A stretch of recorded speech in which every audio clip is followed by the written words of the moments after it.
Bismillahirrahmanirrahim. Bahsul Masail Senin 3 Safar 1442 Hijriah 21 September 2020 Masehi. Nomor 1, bagaimana hukum memakan daging bekicot? Bekicot itu hewan yang biasanya nempel di pepohonan ya, pohonan atau di semak-semak begitu, yang punya rumah dan rumahnya dibawa kemana-mana. Terus kadang-kadang masuk ke dalam rumahnya, kadang-kadang keluar. Makanannya kayaknya daun-daunan ya. Bagaimana hukum makan daging bekicot? Jawabnya, hukumnya adalah haram. Ini karena ini dianggap binatang yang menjijikkan,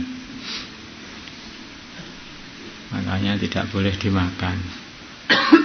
Ya kenapa loh binatang menjijikkan kok nggak boleh dimakan? Ya begini loh, kalau kamu itu nanti itu sudah nggak punya jijik lagi itu, nanti lama-kelamaan kamu makan taimu sendiri ya kan. Jadi orang Islam itu dibuat dirinya itu normal itu. Kayak babi itu kan binatang menjijikkan sebetulnya juga. Hidupnya di tempat menjijikkan, makanannya tainya sendiri dimakan. Nah, tubuhnya banyak juga ya, banyaklah kalau orang itu melihat. Tapi kalau orang itu sudah nggak punya rasa jijik ya, akhirnya ya apa-apa jadi dimakan. Tokek makan, cicak makan. Nah, itu hanya Islam itu sebetulnya indah. Yang dimakan itu hanya yang baik-baik, yang bersih, yang tidak membahayakan tubuh, yang hikmahnya itu hikmahnya. Bagaimana hukum air liurnya bekicot? Tadi dagingnya haram. Sekarang air liurnya bagaimana? Ini air liur atau keringatnya, saya nggak paham itu. Kalau air liur itu yang keluar dari mulutnya bekicot. Tapi kalau yang keluar dari tubuhnya mungkin bisa dikategorikan keringatnya. Nah itu keringatnya itu berlendir ya, kayak lendir seperti itu. Karena kayak lendir, kayak air liur. Karena keluar dari tubuhnya ya kayak keringat ya. Tapi keringat ataupun air liur dari binatang-binatang yang dimakan ataupun tidak dimakan ini hukum kecuali khinzir ya. Adalah suci. Jawabnya adalah suci.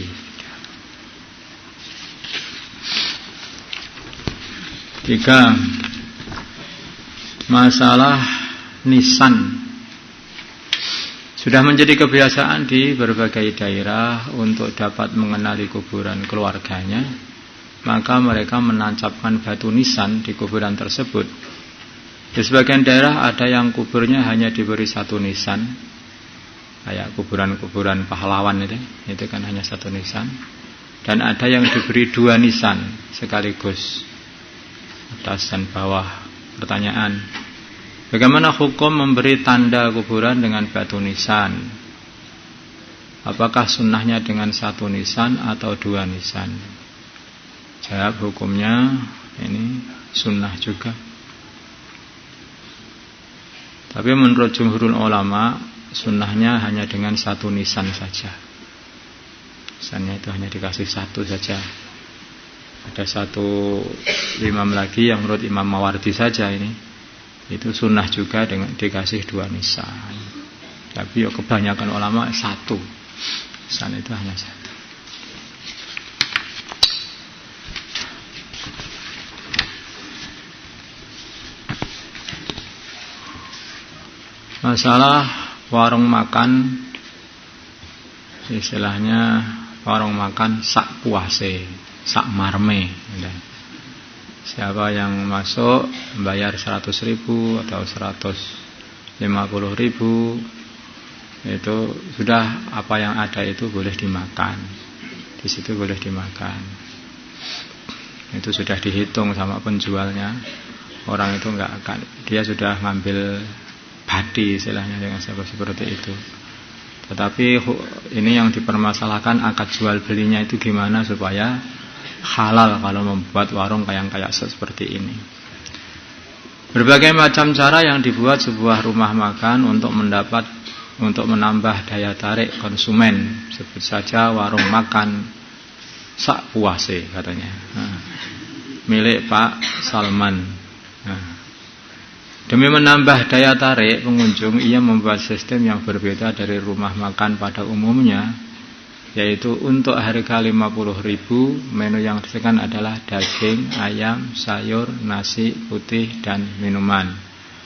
Untuk harga 100.000 menu yang disediakan adalah daging sapi, sayur, nasi putih dan minuman.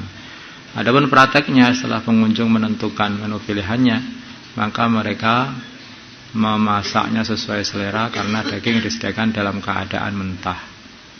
Jadi di situ dikasih kompor. Pokoknya kalau sudah membayar 100.000 ada kompornya, ada daging-daging mentah, ada apa.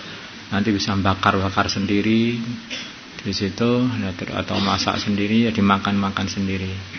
Tidak ada batasan dalam mengambil daging, maka pembeli boleh mengambil semaunya. Boleh saja seperti itu. Pokoknya sudah disediakan semua yang masuk. Bahkan yang telah dimasak harus dihabiskan. Apabila ada sisa maka tidak boleh dibungkus, namun dikenakan denda. Yang ini agak susah nih membuat caranya. Ini kayak menjebak orang itu. Tidak boleh dibungkus kok. Namun dikenakan denda, ini yang agak aneh. Jika pelanggan bersama rombongan atau 2 atau lebih orang dalam satu meja, maka mereka harus memilih menu yang sama, yaitu memilih 50-an atau 100-an, karena satu meja hanya disediakan satu kompor. Pertanyaan, apakah sistem jual sebagaimana dalam permasalahan di atas dapat dibenarkan? Yang kedua, jika tidak dibenarkan, bagaimana caranya? Jawab, ini tidak dapat dibenarkan cara seperti ini. Karena ini gimana itu akadnya? Ya nanti akadnya lain saja begini solusinya. Yang nomor 2 solusinya begini. Untuk pembayaran sebesar 50.000 atau 100.000 itu dianggap sebagai upah penyewaan tempat dan fasilitas saja. Ya, nyewa kompornya, nyewa tempatnya, kursinya dan sebagainya, itu semua fasilitas itu semuanya. Untuk makanan yang dimakan, maka makanan dalam akad ibahah. Jadi dikekne gitu saja, ambil aja semaunya gitu aja. Itu dia hanya nyewakan tempat, apa yang ada boleh dimakan.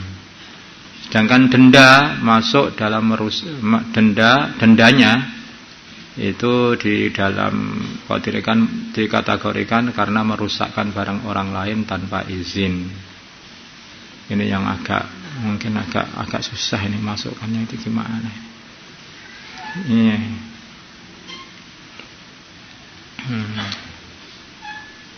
Ya mungkin karena seharusnya dia itu tidak memasaknya, itu dia masak banyak, habis itu akhirnya kalau sudah dimasak kan tidak bisa diberikan sama orang lain lagi, padahal dia tidak mau memakannya. Mungkin dianggap seperti itu, dianggap merusakkan barang orang lain. Mau nggak mau makan kok dimasak semuanya.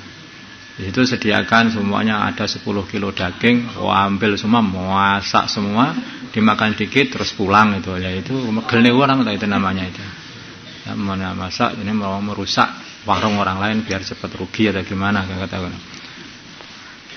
Makanya mungkin ini bisa masuk dengan cara seperti itu, ya dimasukkan merusak barang orang lain karena dia tidak mau makan, hanya mau itu masak-masak gitu saja. Wallahu a'lam. Mungkin dengan cara begitu masih bisa di halal. Jadi akadnya sewa.